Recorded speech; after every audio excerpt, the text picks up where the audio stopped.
You walk into Saddam's palace, he's got the golden toilet seats and the golden throne with the lion head. Oh my gosh, I loved it. Like, I had a good time. And I look to my left and I see this light on top the hill there.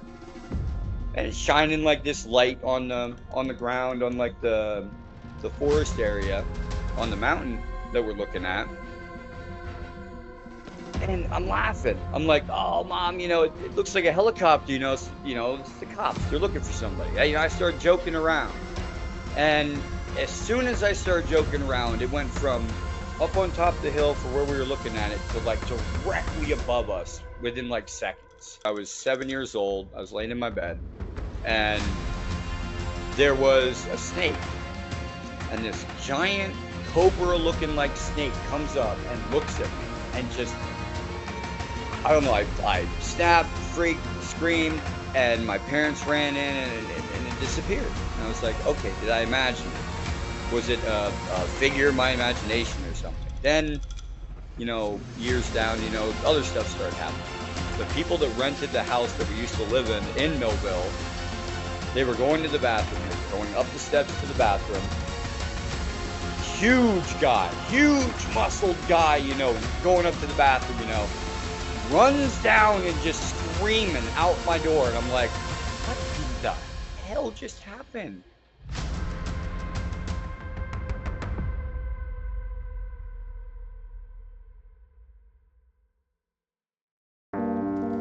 All across space.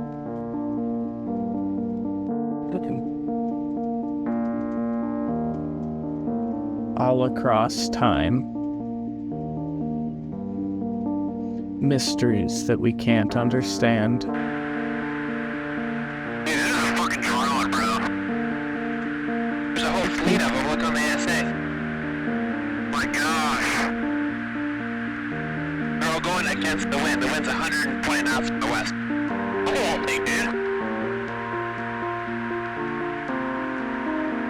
Looking into the stories and those behind them. Welcome to UAP Insight Podcast.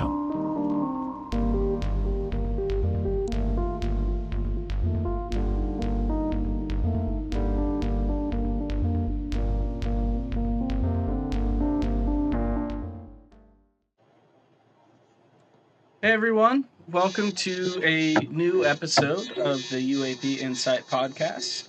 I have my new co-host, Sarah Secor, who is graciously accepted to co-host on some episodes. So, welcome, Hi, Sarah. I'm happy to be here. Thanks for having me back. Absolutely. So today's episode, we are going to be speaking to retired Sergeant Jason Albertson of the U.S. Army. He is a lifelong experiencer, State Section Director for MUFON for Pennsylvania, former voice contestant, and just so much more. So without any further ado, welcome to Jay. Hey, thanks for having me, brother. Absolutely. So, Jay, how are you doing today, first of all? Doing excellent, man. It's been a good week. Been a really good week. Got a lot of things happening all at once. I'm sure you know, and you've got a lot of stuff happening too.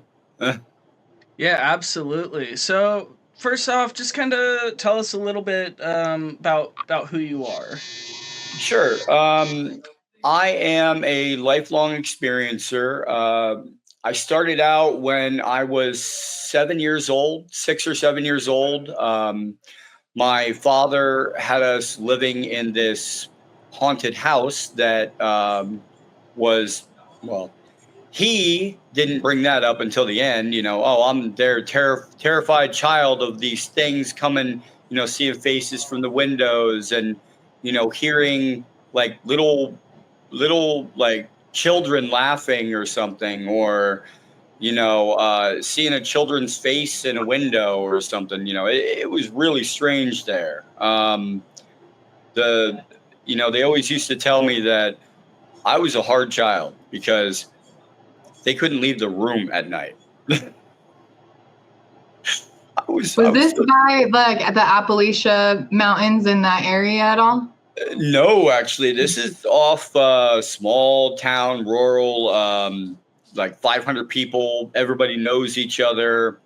I live right outside of town in Millville, Pennsylvania. Going towards Jerseytown. You can look it up. And then you go towards Jerseytown, the first hill on top on the right-hand side. That's what was my parents' house. And that whole property back there, including going to the woods, used to be, owned by my dad. And we had so many things happen between the house that we lived in Millville and the house that we lived in, up on top of the hill, that it followed us, but it became like more intense. At first it was just, hey, here we are. And then at the end it was like, here we are. Like, I just, I don't know, like explaining the difficulties going through that was just, I don't know. It was hard, like not knowing what it was that you were experiencing, what you were seeing. Then having parents dismiss it, saying, oh, imaginary friend or this or that. But yeah, my imaginary friend just picked up my, whatever and launched it across the room or something, like that's not an imaginary friend. So then there was one instance I can remember. I was 7 years old. I was laying in my bed and there was a snake. Now I woke up. You wake up from your dream. You think you're awake, but you're not. You can see everything but you're still in the dream. And this giant cobra looking like snake comes up and looks at me and just, I don't know. I snapped, freaked, screamed. And my parents ran in and it disappeared. And I was like, okay, did I imagine it? Was it a figure of my imagination or something? Then, years down, other stuff started happening. The faces and everything. And we actually had somebody stay at our old house. Actually, they stayed there.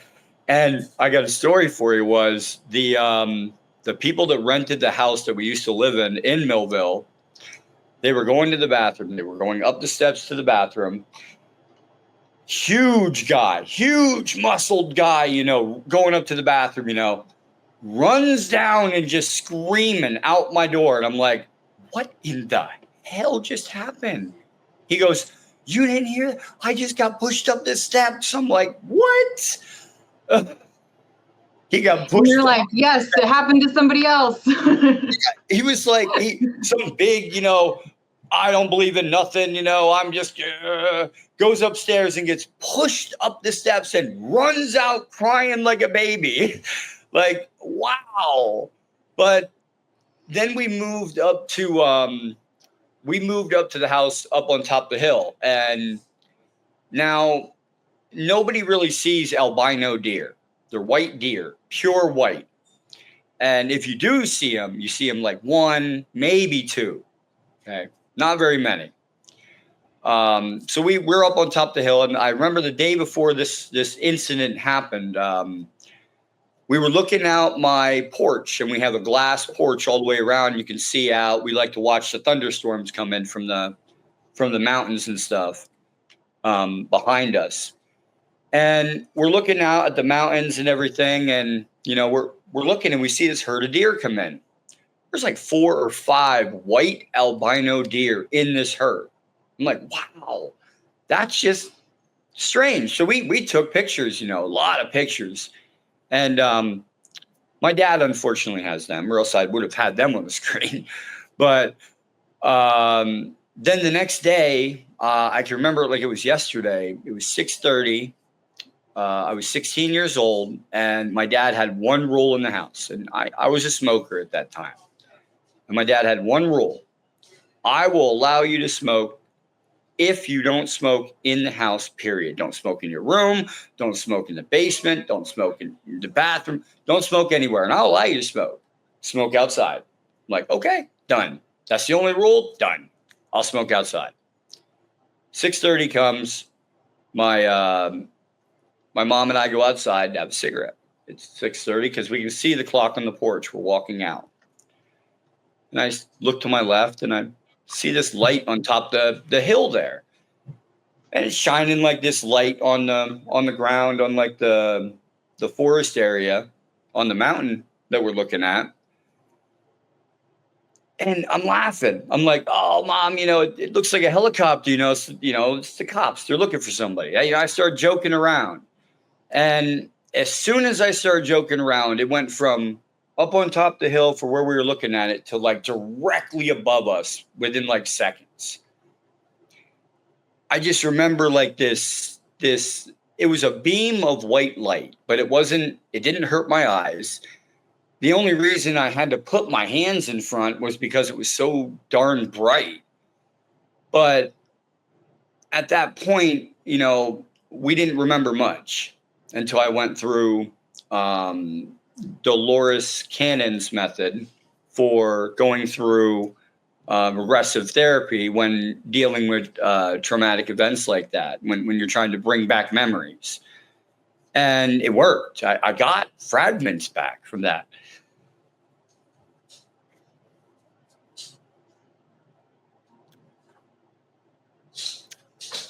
It was a good thing and a bad thing at the same time. So the good thing was they did it for a reason.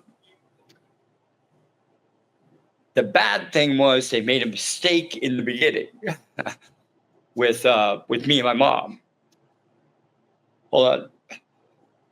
So You're okay. Take your time. So what happened was,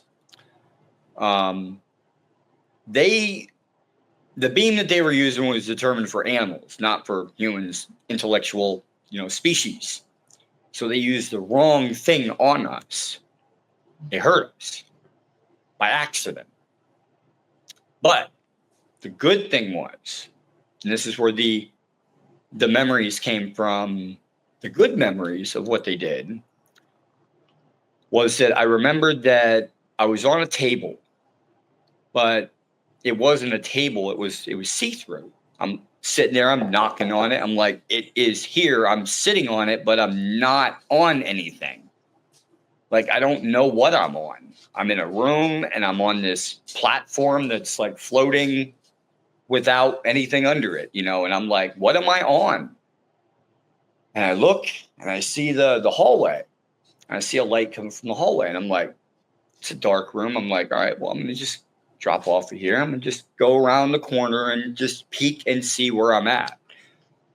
And as soon as I put my hand around the corner, and this is where I say, no matter what anybody tells me, I was abducted by a living spaceship. Living.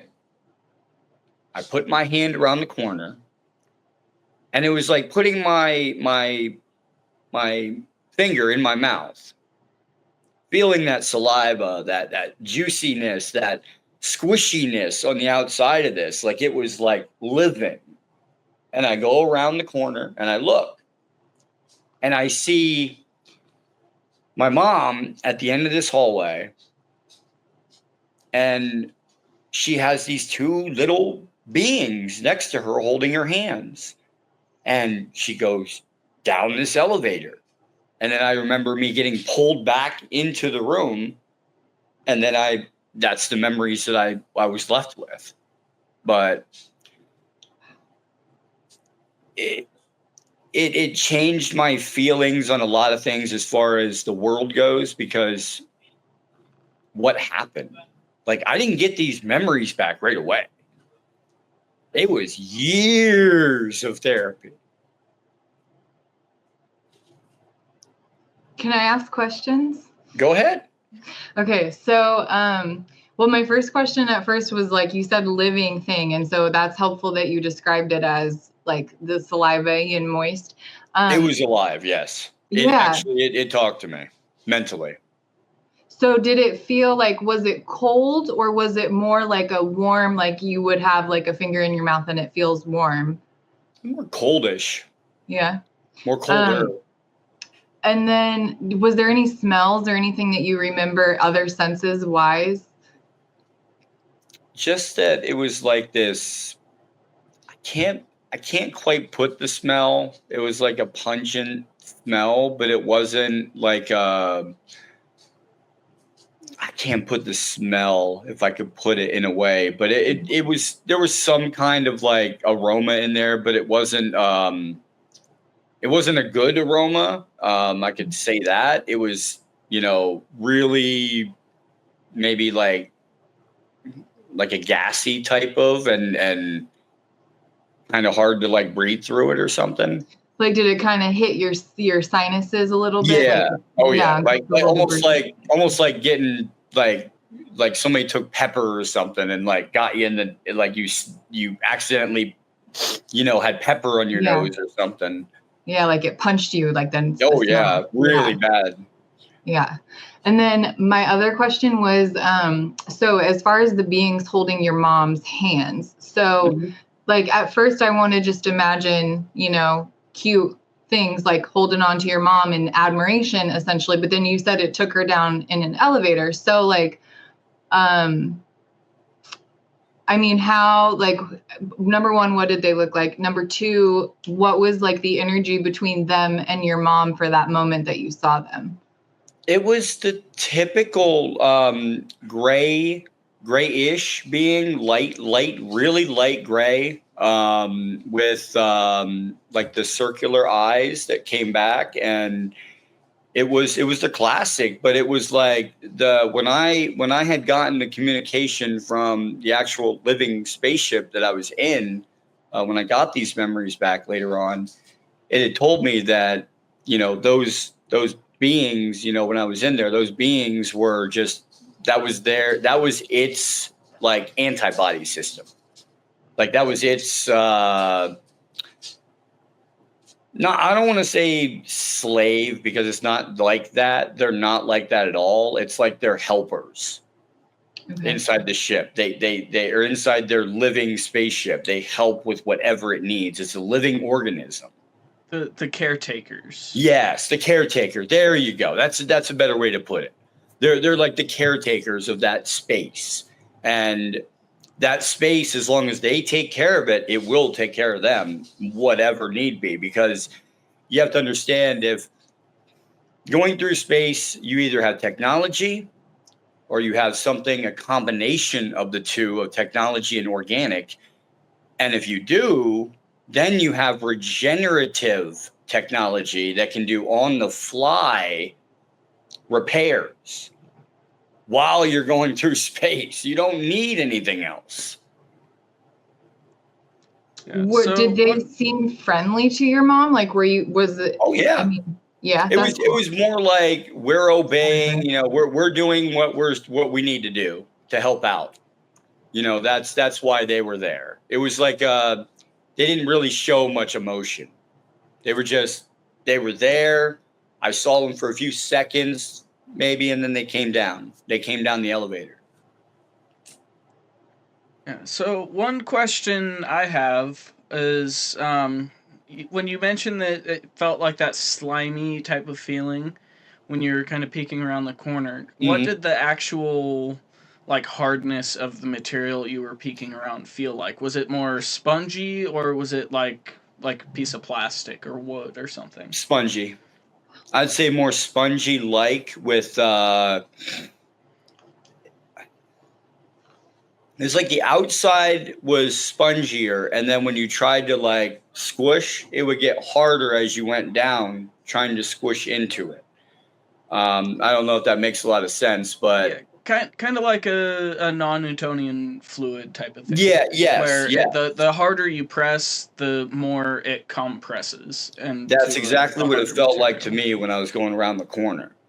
And then after that, I had gotten, into the Army. When I was 17, I saw I was in 11th grade, all of the TVs in the whole building lit up. It was September 11th, 2003.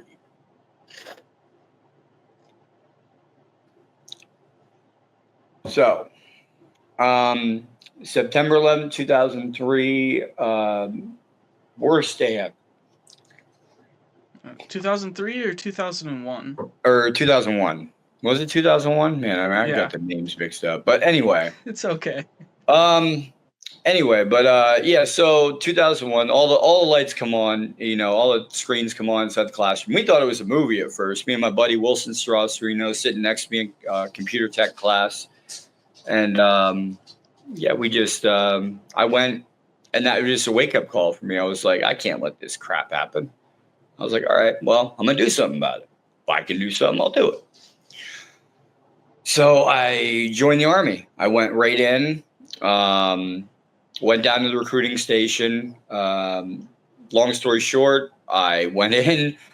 I had a moment where I was bad at like sitting at a computer. I was almost like an ADHD kid. I was always running around. You stick me at a computer, I'm just gonna like laze off and not be able to stay awake. I was that kind of a kid in the beginning. I'd run in the woods and play and jump up and, dive down bushes and trees and climb them and everything else. So I'm at this computer. I'm taking the ASVAB, and I fall asleep. About halfway through, I wake up. And I'm like, oh, shit. Oh, fuck. Oh, my God, what time is it? I got 2 hours left on this damn test. I'm rushing through this test as quick as I can. And I get done. I'm like, yep, I failed. I'm like, I went out there. I sat down. I'm like, I'm not getting it called. And I'm sure as, nothing. I was the last person called. And I'm like, yep, I knew it. I start walking back. This colonel meets me back there and somebody else. And this other NCO meets me back there and was like, what happened? I said, what do you mean? I took the test. They said, we looked at the video. I'm like, what video? And then they put it up on the screen and showed me sleeping at the keyboard at the computer like this. I'm like, I don't know. They said, you scored, right? I'm like, no. They said, you scored 140 GT. I'm like, okay. Is that good? They said, yeah. They said, here's a list. Pick whatever you want, and we're going to have you do something else on top. I said, all right. So I got into chemical biological weapons specialist, CBRN, and weapons of mass destruction specialist, and different programs in the Army. I went from Hanau, Germany, was my first active duty station in Oconus, and I went. I was under INSCOM and the European Command and all that over there. And so, could you just break down the acronyms for people who aren't aware of what they INSCOM is the it's the intelligence agency in charge of that area of opportunity. The area where they are. That's the command that's in charge. INSCOM is security command that's in charge of that whole area of operations. So if it's Europe, they have INSCOM. If it's somewhere else, they have another entity. Like I think Florida has a major communications entity down there for intelligence based. So there's a bunch that's just different places all over the world. I just happen to fall under that command structure at that time. Hanau, Germany, I was in the 130th Combat Engineer Battalion, and we did it was 2006 to 2007. We were deployed to Iraq for operations that we did after we trained at the Grafenwehr Training Center in Grafenwehr, Germany, for the Army Training Center there. We trained up for about 6 months for high-value target transport, and then we were on our way. We boarded C-130, started down, and we landed at Kuwait. And as soon as we landed in Kuwait, we had trucks waiting for us. They were first to really they gave you what you got pretty much when you first get there. And then you have to like, oh, this group needs us for this. And we're like, oh, we'll help you, but we need this truck. And then you barter with different groups down there, different units for different things.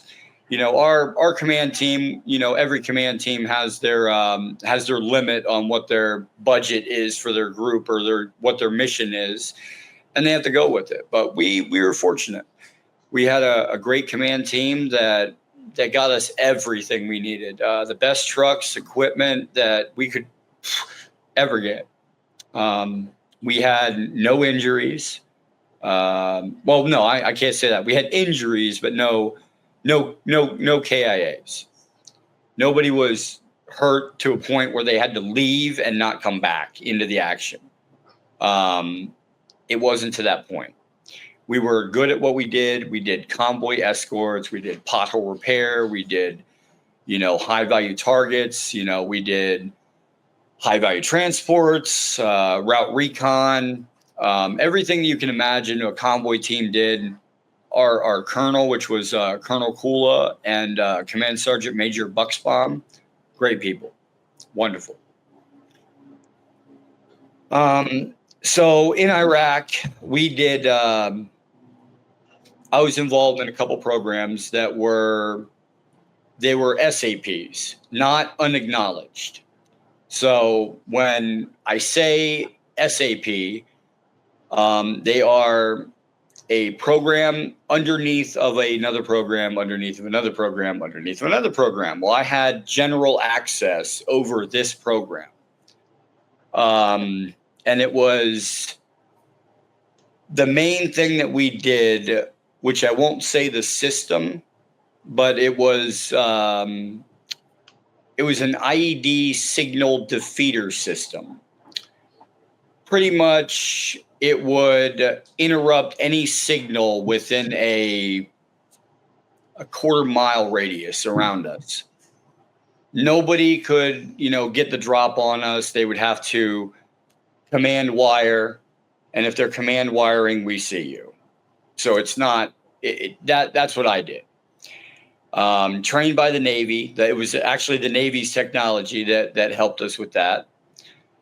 And also, I was around the aerostat system in Baghdad, worked on that a little bit with my team to sharpen it up a little bit for what it was doing at the time. And also, we just had fun. I mean, it was a great time down there. Like, we had a great time. It was one of those things I'll never forget. But if any of them ever called me up right now, I'd drop everything.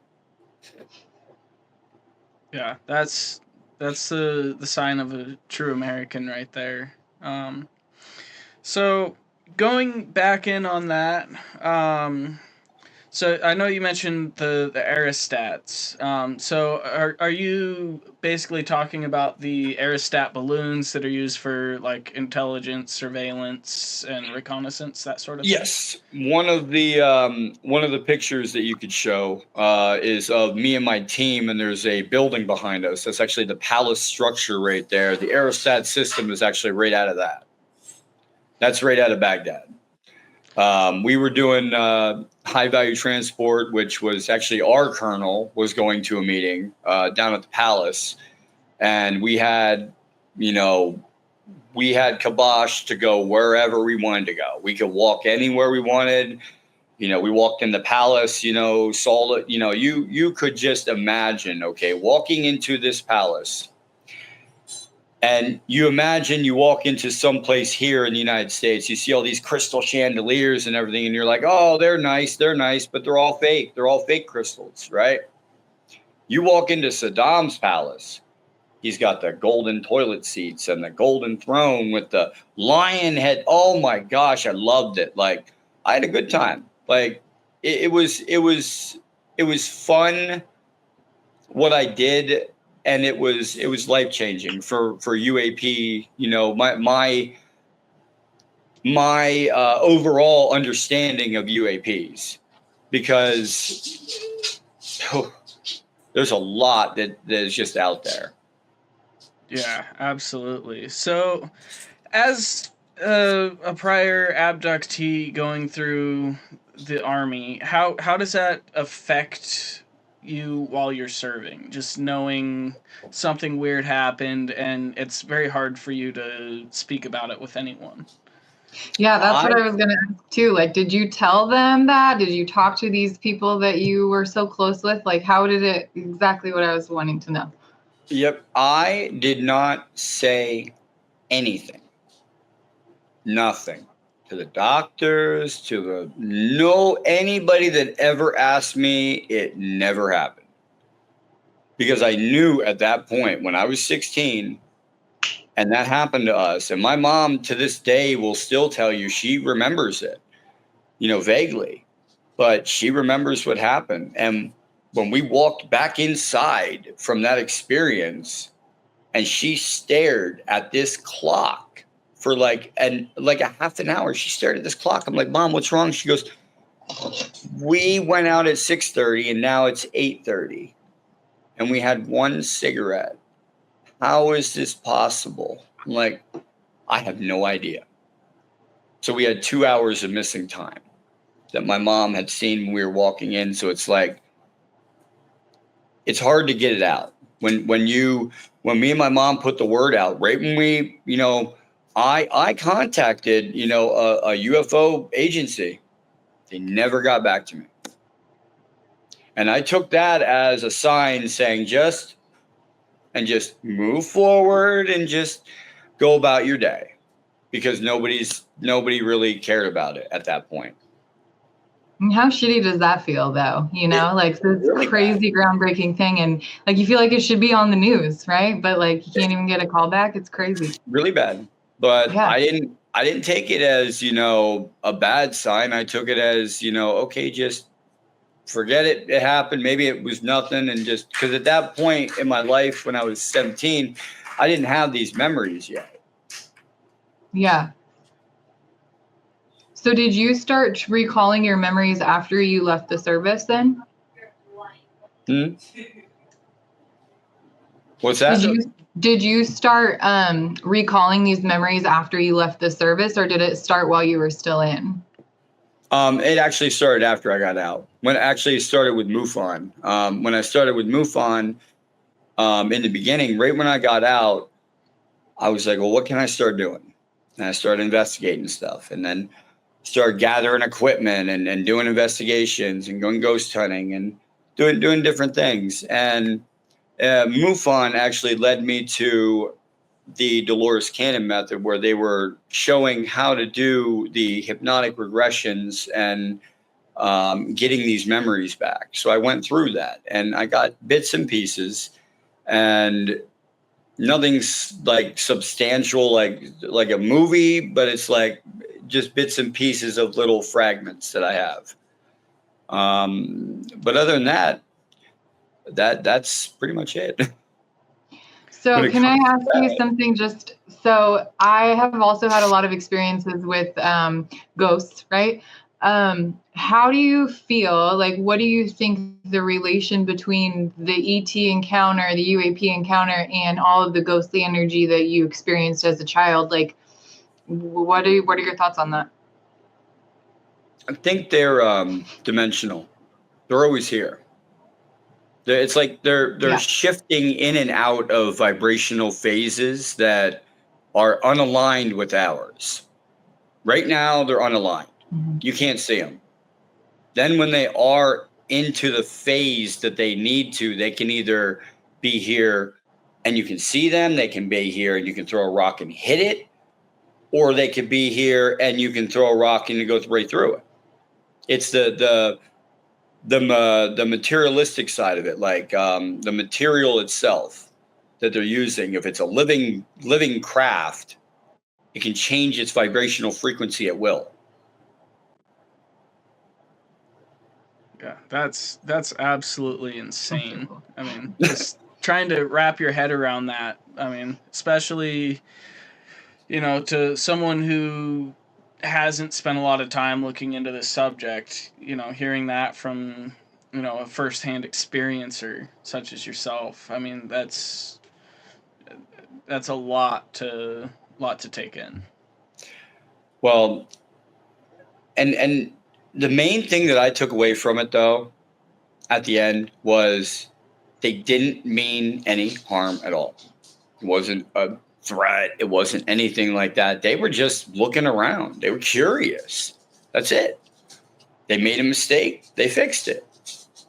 No harm, no foul.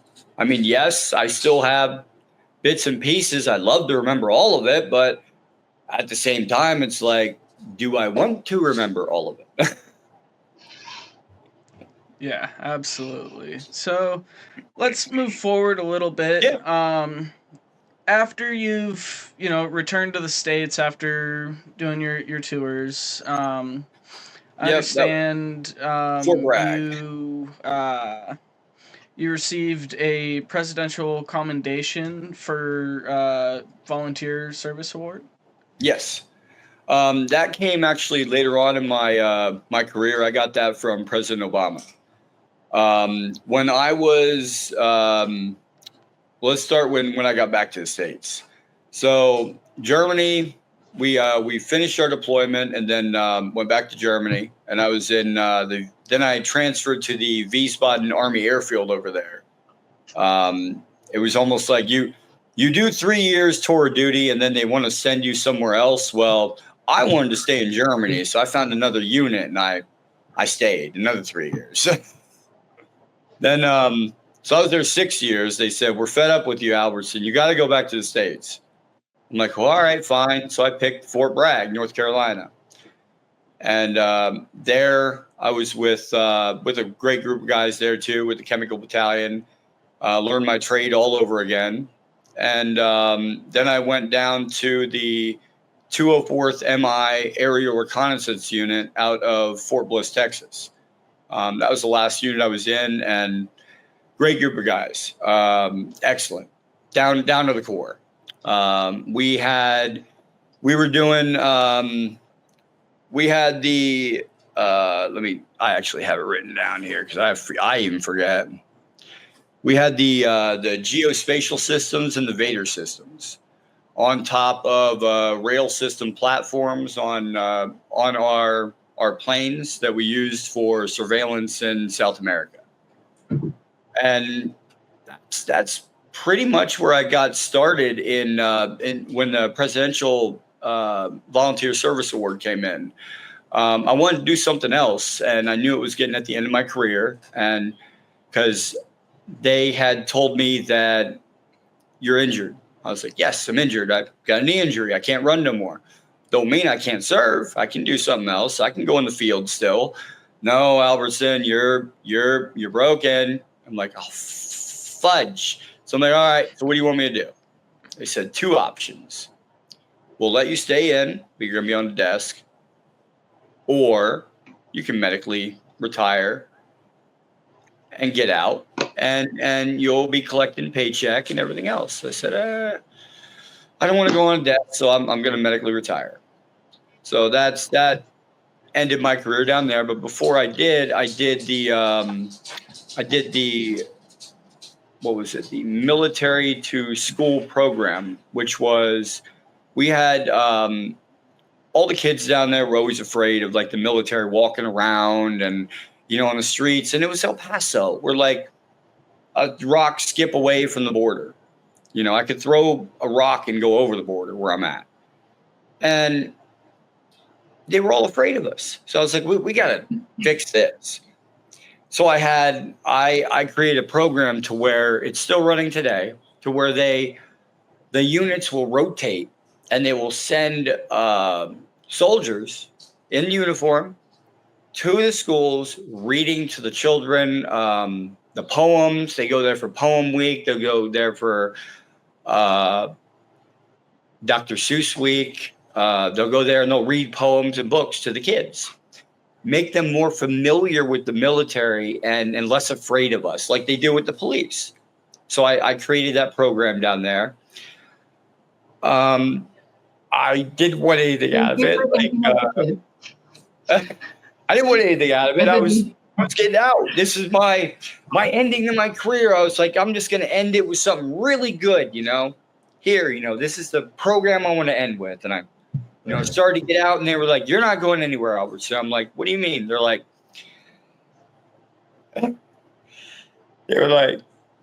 well, they said Air Force One is landed soon. I said, what? I said, what are you talking about? Air Force One is landing soon. And they said, yeah, they're going to be landing on our airfield. I said, well, I'm about to be out. Like, I'm literally clearing the Army as we're speaking.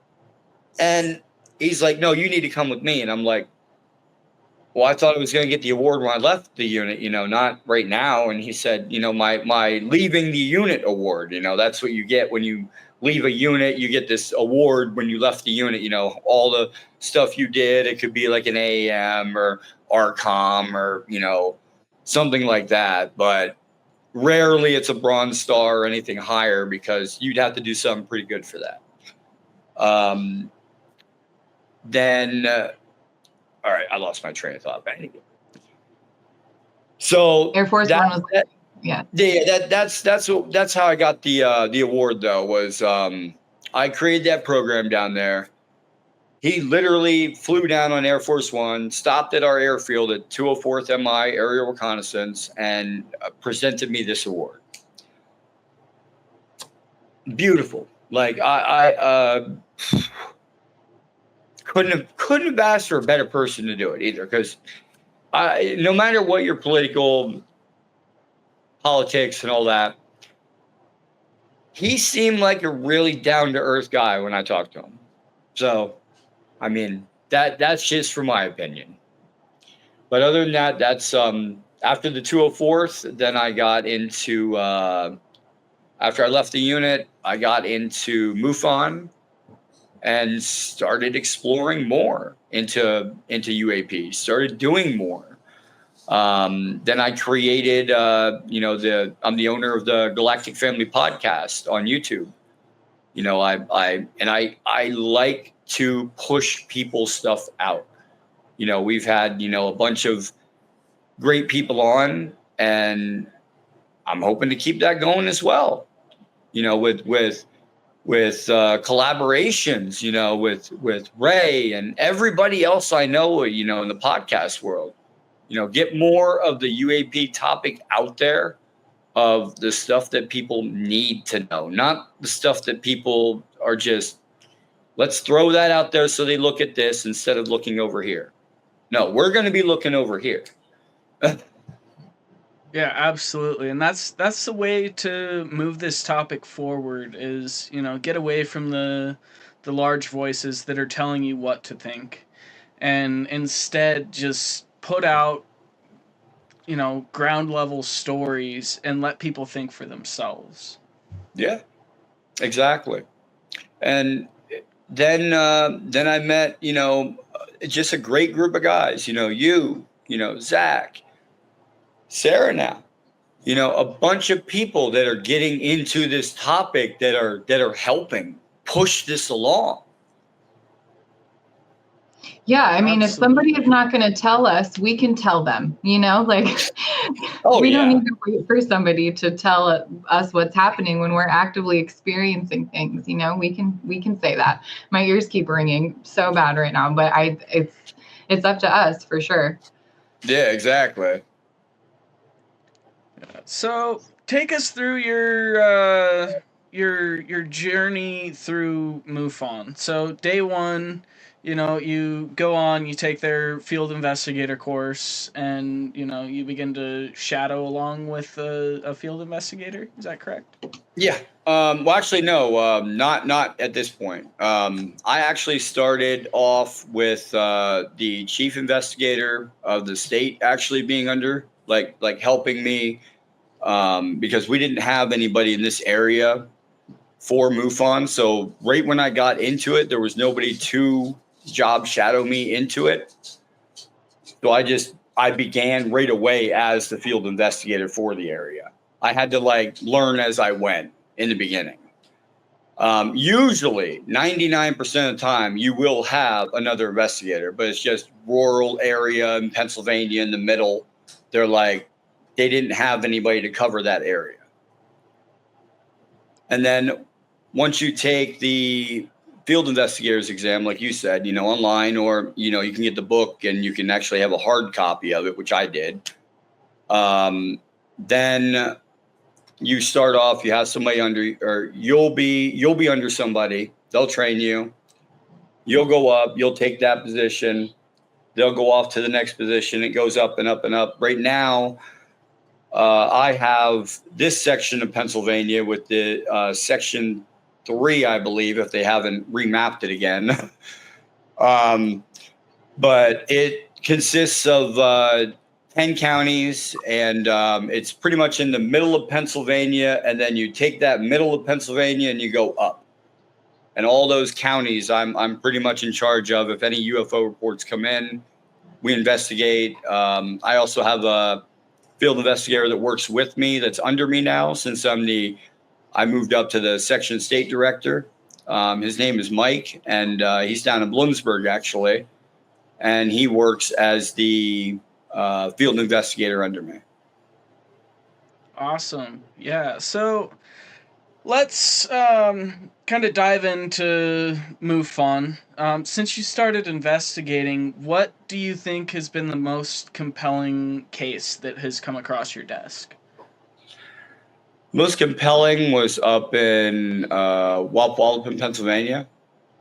And what was going on was pretty strange. We had a UAP landing, and the owners called MUFON and said, we need somebody to show up and actually sit there and come up with a big team.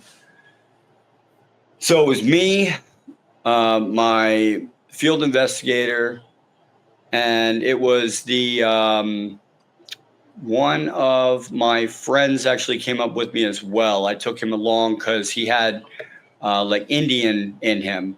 And he has a lot of like Indian history. So I thought maybe that would be good in the area that I was going in, which was Walpole, Pennsylvania. So once we got up there, there was, and I'll actually, I'll give you these photos as well, Ray. There was a burned, like, not a burned, it was an impression on the ground, okay?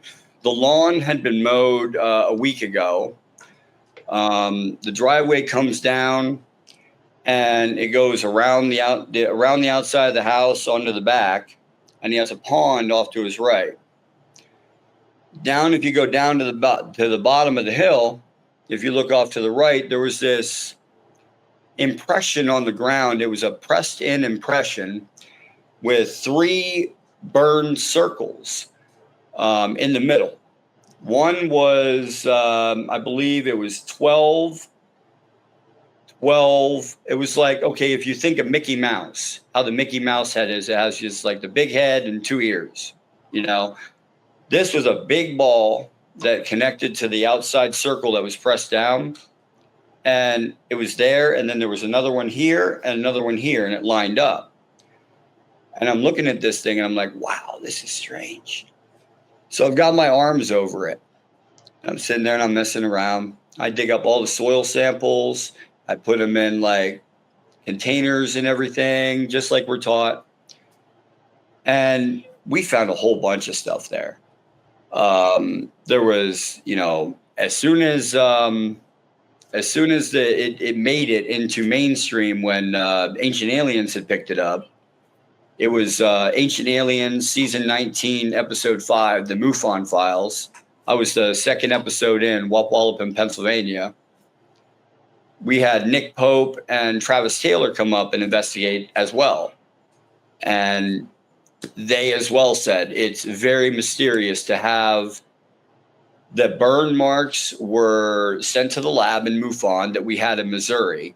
We still have in Missouri. We're upgrading as we go. And the samples showed that the grass samples were burned from the inside out, meaning microwave emissions. So it wasn't an actual heat source that hit this thing on the outside. It burned it from the inside out. That's insane. Yeah. Then we had soil samples sent. There was uranium found in the sample.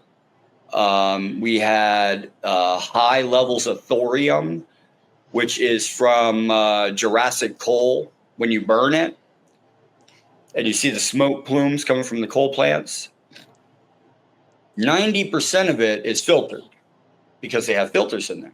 But the other 10% of thorium gets out and it lays on the ground. And that can be toxic as well in areas. So there was a lot of stuff going on in that area. That was just a mess of stuff. And that was the main thing that really got us up there, was that the witnesses have seen and their animals have reacted strange as well. Like that night, the wife was preparing, I believe, for a graduation. She was cooking all night and she saw the animals. They were acting strange and they were like running back and forth from the door. So she went to the door. And she looks over and she sees there's like this window out by her kitchen that she could see outside. And she's seen this light coming through. So she didn't actually see the object, but she saw some kind of light coming through her window. Her dogs made her go over to the door and she's seeing this thing come through. Then light disappears. She's like, looks out, doesn't see anything. It's dark out there. Husband comes home because he's on a night shift. Comes down the driveway. The light of his truck shines right on that circle. And he's like, what in the... Lining both events up, he called MUFON and we got to work really quick on that area. We were up there within 24 hours of that event happening. Wow. Yeah, that's...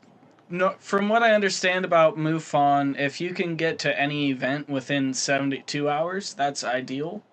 Yes. That's what they tell you. We also So had the the fact readings that from the EMF and everything else that was going off as well. Yeah, that's insane. I would love to, see something like that in person and be able to go through the process of testing all of the samples and getting all the results and all of that.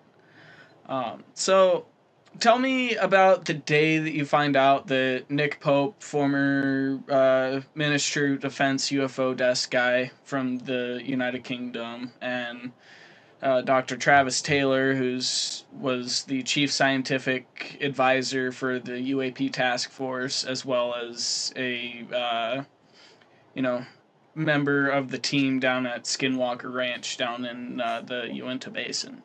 When you hear that they're coming up, what's the first things going through your mind? Wow. That's it. The first word that went through my head was wow. Like, there's wow. Just that's it. Like, it's just Travis Taylor is and Nick Pope, legendary figures. And I couldn't ask for better help. I mean, and they were up there because the government, like Travis said, doesn't investigate civilian cases. They don't investigate civilian cases, just like Travis said in that episode, meaning you have to have another agency to go in to these civilian places and get the information, or you're not going to get it. Sure, we can go to every military base and get all these reports, but they're all going to be saying the same thing. Threat, threat, threat, threat, threat. It's a military base. Anything that's in the sky that is not known is a threat. It's a threat to flight safety. So you go over a civilian area, there's no report. So there's no flight safety risk. But I guarantee if there's over a military base, there's a flight safety risk. So it's like the military and the civilians are both separated between that. You have Travis Taylor and all them, the UAP task force, they will investigate, but military people. But they will also investigate civilian. I won't say they won't, because if you come to them and you have credible evidence, yes, they will. But the majority of the cases are handled by other agencies. Newfork, MUFON, I'm going to get this wrong. what is it? The something for safe aerospace or something. Americans for Safe Yeah. Aerospace. Americans for created Safe by, Aerospace. Like Ryan Graves. yes, Ryan Graves. Americans for Safe Aerospace. Like all these companies are doing the civilian side of it, but none of us are linked together. That's the problem. You get Americans for Safe Aerospace. They've got all the radar data. Then you've got MUFON, who's got the field work and the on the field lab that's doing the work on the samples we just took on the ground. Those two combined would be immeasurably better than apart. But we have to get out of this competitive nature between all these ufologists. We're all want the same thing. It has to come out. One way or another, it has to come out because it's been too long. Yeah, absolutely. So, moving on, I know we mentioned it at the top of the episode, but tell me about your experience trying out for The Voice. That was cool. I went down to Maryland, down to the convention center. Had a great time. Great people. It's everybody says, like you get out there and you're like, oh, they don't care. They're just they don't care. They'll just listen and not even care. No, they care. They do. Every single person that the Voice had in there that was on their staff, they cared about everyone. Like there was thousands of people there. And they had, food there and drinks and tables and everything set up already for us. They really cared about the people that were actually trying out. They weren't, just showboating. Yeah, absolutely. So, what kind of songs were you singing for it? Me, it was the one song that I liked was Aladdin, I Can Show You the World. And the other one was a backup. I believe it was Bryan Adams. Okay. Yeah, we'll have to see if we can dig up some footage of you on there. I think we might be able to find something. Oh, you might. I was Maryland Convention Center. It was a couple years ago, so. Yeah, don't worry. We'll try and embarrass you as best we can. Oh boy. But yeah, nervous? Were you nervous to sing in front of all those people? Is that something that you've done before? Yeah, I have actually. When I was a kid, I actually, me and a friend of mine, Sharon, we sang at the Millville Carnival. We sang like in front of everybody, God Bless America, and This Little Town of Mine, and a couple other ones, for the veterans out there and everything. And we were singing that when I was like 16 or 15. Yeah, that's awesome. I'm glad you even that young, you still had an appreciation for people serving their country. Oh yeah, my grandfather was World War II, and my uncle's Air Force, Nellis Air Force, and he is now in Georgia working for Gulfstream. There's worse jobs. Yeah, he likes it. He says he likes it. He likes the engine work, so I'll let him get to work. Yeah, absolutely. So I think the final topic we're going to touch on here today is freedom of information requests and how that can help you with being an investigator, and also what happened with this recent one. So okay. Let's go ahead and just how does Freedom of Information Act requests help you do your job? It helps you do your job because the government is legally binding with the Freedom of Information Act, meaning that they have to look into it. They have to give you an answer. Even if it's not the answer you're looking for, they still have to reply to you. If you send it to a private industry, you can't, because that is proprietary technology. It's a different ball game when it comes to them. But when it comes to the government, a FOIA is awesome, because if you get the right criteria and you get the right wording and you get the right verbiage in your statement that you are looking for, and they find something, they have to respond back to you, whether or not they found something, whether or not they're going to declassify it. They have to take this footage, and they can't put it out right now because they have to get it through another agency to get it out. They will tell you what you need to do next. That's the great thing about FOIA. Now, the bad thing about a FOIA is there's some good and bad. The only bad thing that I found out about a FOIA is if you ask the wrong question, you will get doxxed, meaning they will send that email to everyone else saying, look what I just said to this person. Make sure you read this, because you're going to be saying the same thing if he asks you this. Because I had my FOIA sent to 4 different universities, plus S4 Space Force Protection Officer for Pennsylvania. Why? Because I asked the wrong question. Yeah.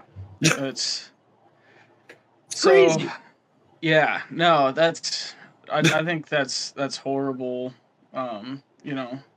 Horrible use of government resources, sending, a request for, data or imagery or whatever to all of these different things that are, seemingly in no way connected to what you're trying to look into. So, from what I understand, your request was with a government research agency that specializes in disease management.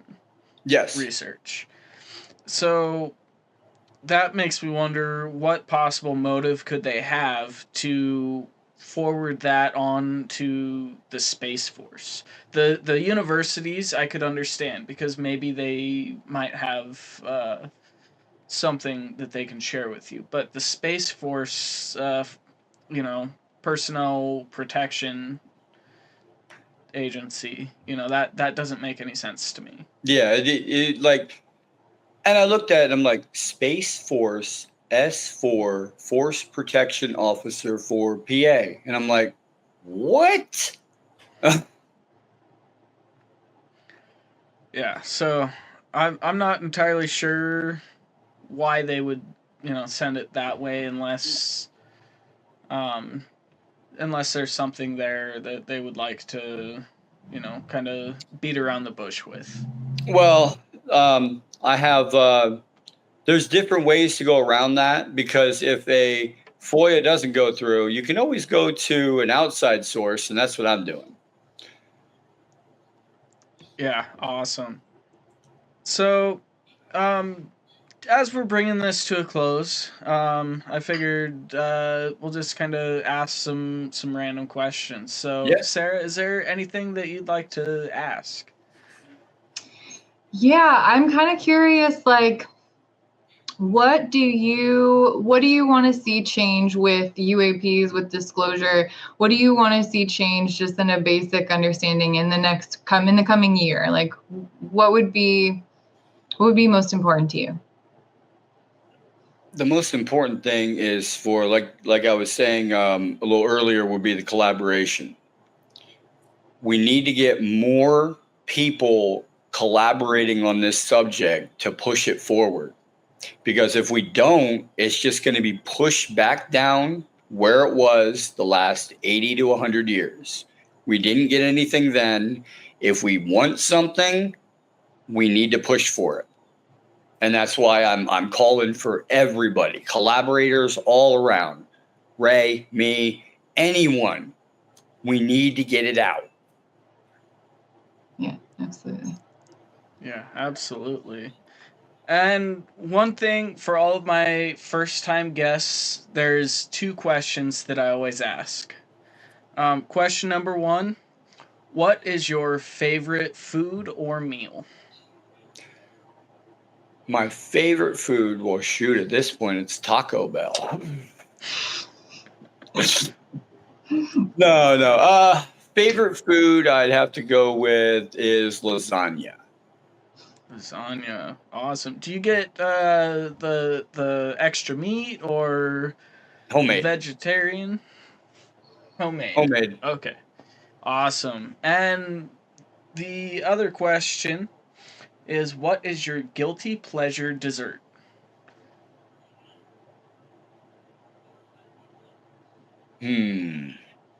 Either peanut butter or mint chocolate chip, the shakes, the peanut butter shakes from, oh God, the ice cream place. The just like peanut butter shakes with really, really peanut buttery. Those get me, like from Dairy Queen. The really, really like extra peanut butter. I like peanut butter. Yeah, you want to be like a dog licking the top of its nose for an hour. Yep, that's me. The chunkier, the better. Peanut butter. Absolutely. So, Jay, is there anywhere that people can get a hold of you if they'd like to get in touch with you? Any social media presence that you have that you'd like Yes, to share? I've got Facebook, LinkedIn, and X, and I have my Galactic Family podcast. If anyone wants to look that up on YouTube, then my email will be under the description, and you can get a hold of me anytime, any place, wherever you're at, and I'll do my best to answer your questions and, maybe guide you in the right way. It might not be my channel dealing with, what we're dealing with. I might guide you to Ray's channel because, he handles it a little bit more with the investigative portion. When it comes into the videos and stuff, I'm more guess and you're more investigative, I think. I try to be. I want to get to the bottom of everyone's story. Like I think me and you talked for like an hour and a half yesterday on that video that got released in Congress. Yeah, something like that. The Hellfire missile. Yep. Yeah. We talked for like an hour about that, like back and forth, like yep. So cool. Yeah. So, but yeah, like I said, but that's good though. Like, hey, that's what I'm saying though. Like Ray and like we have all these collaborators, right? So if a video comes out like that, Ray's like, ooh, video came out, right? We're all collaborators. Jay, military, boom. Hey, take a look at this. What do you think? Hey, or maybe not me. Maybe it's a missile expert for Hellfire. Take a look at this. Which missile did they fire? We can get all these people together collaborating and figure out these videos, even though they give us, 640, and it should have been in high definition. So they do that on purpose, so you can't really analyze the videos correctly. They de-resolution it. Yeah, absolutely. And to a degree, I understand, we don't want adversaries to know our capabilities. But at the same time, I'm sure we can find a happy medium where it isn't, filmed on a potato phone from 2004 or, not, us being able to zoom in and see the American flag on the moon. Exactly. There's a medium in there that I think we can all, agree on. Yeah. But yeah, Jay, I just want to say thank you for coming on. It was awesome to speak with you, and thank you for your service in the military. And I just want to commend you on that program you started to help connect military members with kids that are afraid and help breach that barrier. Thank you. That's so hugely important. The kids are the future, so we need to do what we can to protect them and guide them through life in a safe way. Yeah. Absolutely. So yeah, that touched my heart. Thank you for sharing that. Oh, you're welcome. Yeah. So with that, I think we're about out of time for today. But I just want to say thank you once again, and I'll be sure to link all your stuff in the description so that anybody who's interested, you can just go there, click on it, and check out what Jay is about. Appreciate it, man. Absolutely. Have a good one, Peace brother. out. Bye, Jay.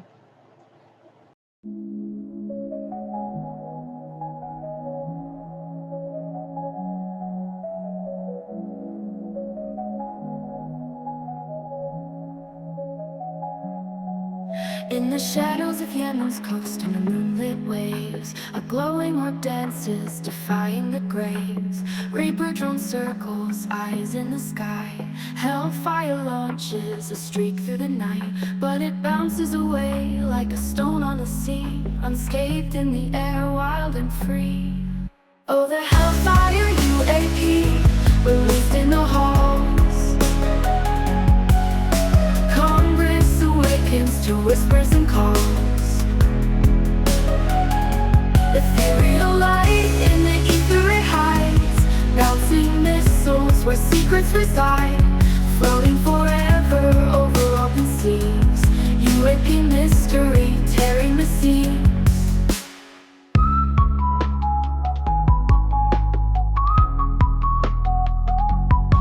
October whispers from 24's end, a video unveiled where truth starts to bend. Burleson speaks, the oversight room, orbs over bases, sealing our doom. Missile meets magic, no explosion, no fire, just a glow in the dark, lifting higher. Oh, the Hellfire UAP, released in the halls. Congress awakens to whispers and calls.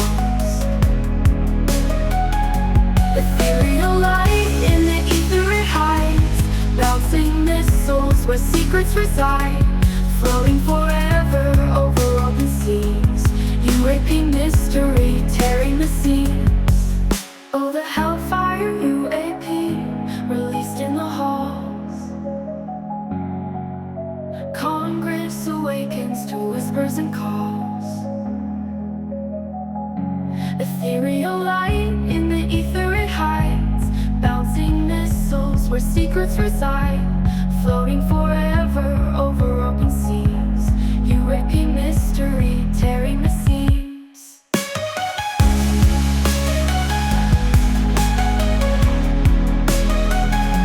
But where do you come from, silent and bright, deflecting our fury, vanishing from sight. Impressional echoes, the footage replays, awakening wonders in these modern days.